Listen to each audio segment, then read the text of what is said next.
Hello friends, welcome to this video. मेरा नाम है सक्षम शर्मा और आज इस वीडियो में हम सेकेंड कार्नेटिक वॉर की बात करेंगे। तो पिछली वीडियो में हमने देखा था कि कैसे ब्रिटिश और फ्रेंच फोर्सेस आमने सामने एक दूसरे से टकराती हैं और अंत में दोनों के बीच में पीस हो जाता है ट्रीटी ऑफ एक्सकेल चैपल के साथ। लेकिन फर्स्ट कार्नेटिक वॉर में इन दोनों को ये भी समझ में आ जाता है कि इंडियन प्रिंसेस और उनकी मिलिट्री स्ट्रेंथ यूरोपियंस के मुकाबले काफ़ी कमज़ोर है और दोनों ही चाहते हैं भारत के अंदर अपनी कंट्रोल बढ़ाने की कोशिश करते हैं।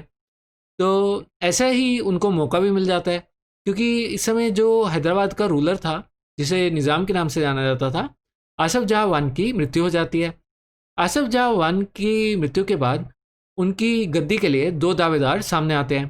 पहला था नासिर जंग, जो कि आसफ जहाँ का बेटा था, और दूसरा था मुजफ्फर जंग, जो कि उनका पोता था।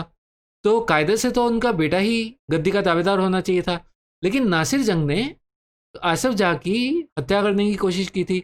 उसके बाद आसफ जहाँ ने उन्हें मार मार के किंगडम से बाहर निकाल दिया था। तो आसफ जहाँ ने मुजफ्फर जंग को नॉमिनेट किया था अपना सक्सेसर। तो इस चक्कर में मुजफ्फर जंग गद्दी का दावेदार बन गया था। वहीं नासिर जंग उनका बेटा होने के कारण अपने आप को दावेदार मान रहा था। और इसे मैप से भी समझ लेते हैं। तो ये था निज़ाम का डोमिनियन। काफ़ी बड़ा राज्य था ये हैदराबाद में। इसके लिए ये दोनों कंटेंडर थे, मुजफ्फर जंग और नासिर जंग।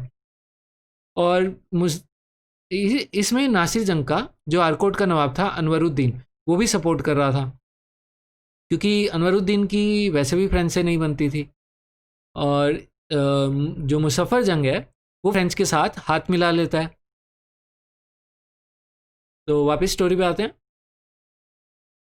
तो मुजफ्फर जंग क्या करता है, फ्रेंच के सपोर्ट से अनवरुद्दीन के ऊपर अटैक कर देता है। अनवरुद्दीन जो कि आरकोट का नवाब था, और इस लड़ाई में अनवरुद्दीन की मृत्यु हो जाती है। इस बैटल को बैटल ऑफ अंबुर के नाम से जाना जाता है। अब क्या होता है कि अनवरुद्दीन जो कि आरकोट का नवाब था, लेकिन अब आरकोट के लिए भी दो दावेदार खड़े हो जाते हैं। एक होता है मोहम्मद अली, जो कि अनवरुद्दीन का बेटा था, और दूसरा होता है चंदा साहिब, जो कि दोस्त अली का दामाद था, और दोस्त अली आरकोट का पिछला नवाब था। तो इन दोनों के बीच में भी टसल शुरू हो जाता है। तो होता ही है कि मुजफ्फर जंग चंदा साहिब के क्लेम को सपोर्ट करता है और ये दोनों मिलकर फ्रेंच के साथ हाथ मिला लेते हैं। और दूसरी तरफ नासिर जंग मोहम्मद अली के क्लेम को सपोर्ट करता है और ये दोनों इंग्लिश के साथ हाथ मिला लेते हैं। इस तरह से इन दोनों राज्यों के रूलर को डिसाइड करने के लिए ये लड़ाई स्टार्ट हो जाती है। और इसमें एक साइड फ्रेंच के साथ हाथ मिला लेती है और दूसरी इंग्लिश ईस्ट इंडिया कंपनी के साथ हाथ मिला लेती है। तो अब लड़ाई किस तरह प्रोग्रेस करती है वो जानते हैं। तो अनवरुद्दीन की डेथ के बाद मोहम्मद अली त्रिची की तरफ चला जाता है और चंदा साहिब को कार्नाटिक का नवाब बना दिया जाता है। फ्रेंच फोर्सेस डेक्कन में मार्च करती हैं और नासिर जंग को मार गिराती हैं, यानी कि फ्रेंच फोर्सेस की यहाँ पर जीत हो जाती है और वो मुजफ्फर जंग को हैदराबाद का रूलर बना देती हैं। उसके बाद मुजफ्फर जंग की भी कुछ महीनों में मृत्यु हो जाती है, लेकिन फ्रेंच फोर्सेस के पास अभी भी पावर होती है, तो वो सलाबाद जंग को वहाँ का रूलर बना देती है। सलाबाद जंग आसफ जहाँ का ही एक और बेटा था, और सलाबाद जंग बदले में फ्रेंच को काफ़ी अच्छे डिस्ट्रिक्ट दे देता है। चार काफ़ी अच्छा खासा पैसा कमाने वाले डिस्ट्रिक्ट वो फ्रेंच के नाम कर देता है, जो कि कोरोमंडल कोस्ट पे थे। लेकिन इस समय क्या होता है कि चंदा साहेब ट्रिची में अपना शासन चला रहे होते हैं, लेकिन जो ट्रिची का फोर्ट होता है वो मोहम्मद अली के कंट्रोल में होता है। तो ब्रिटिशर्स को ये समझ में आ जाता है कि कुछ ना कुछ तो करना पड़ेगा स्थिति को बदलने के लिए, क्योंकि अभी फ्रेंच का पलड़ा काफ़ी भारी नज़र आ रहा था। तो ब्रिटिशर्स अपनी आर्मी भेज देते हैं मोहम्मद अली को सपोर्ट करने के लिए, और यहाँ इस आर्मी को हेड करता है रॉबर्ट क्लाइव, जो कि बाद में बंगाल के गवर्नर भी बनता है। तो रॉबर्ट क्लाइव आरकोट के ऊपर अटैक कर देता है, जो कि कैपिटल होता है कार्नाटिक का। और यहाँ पर एक बहुत फेमस सीज होती है जिसे सीज ऑफ आरकोट के नाम से जाना जाता है। और इस सीज के अंदर ब्रिटिश की विक्ट्री होती है और चंदा साहिब को यहाँ कार्नाटिक को छोड़ के भागना पड़ता है। अल्टीमेटली काफ़ी सारे बैटल्स होते हैं, जिनमें से एक में चंदा साहिब की मृत्यु हो जाती है और मोहम्मद अली को नवाब बना दिया जाता है कार्नाटिक का।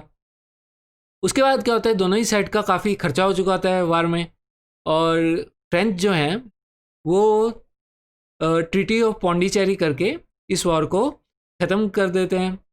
तो फ्रेंच और इंग्लिश के बीच में ट्रीटी होती है 1754 में, ट्रीटी ऑफ पौंडीचेरी, जिसके बाद ये सेकंड कार्नेटिक वॉर स्टार्ट हो जाती है, ख़त्म हो जाती है। तो इसमें होता ये है कि फ्रेंच की ऑलरेडी, वैसे तो फ्रेंच को 4 डिस्ट्रिक्ट भी मिल गए थे, लेकिन इस लड़ाई में फ्रेंच का काफ़ी ज़्यादा खर्चा होता है और काफ़ी हैवी लॉसेस होते हैं फ्रेंच को, जिसके कारण वो जो उस समय फ्रेंच गवर्नर थे डुप्लिक्स को बहुत क्रिटिसाइज़ करते हैं और डुप्लिक्स को वापस फ्रांस में बुला लेते हैं और उनको रिप्लेस कर लेते हैं चार्ल्स रॉबर्ट गॉडेउ से।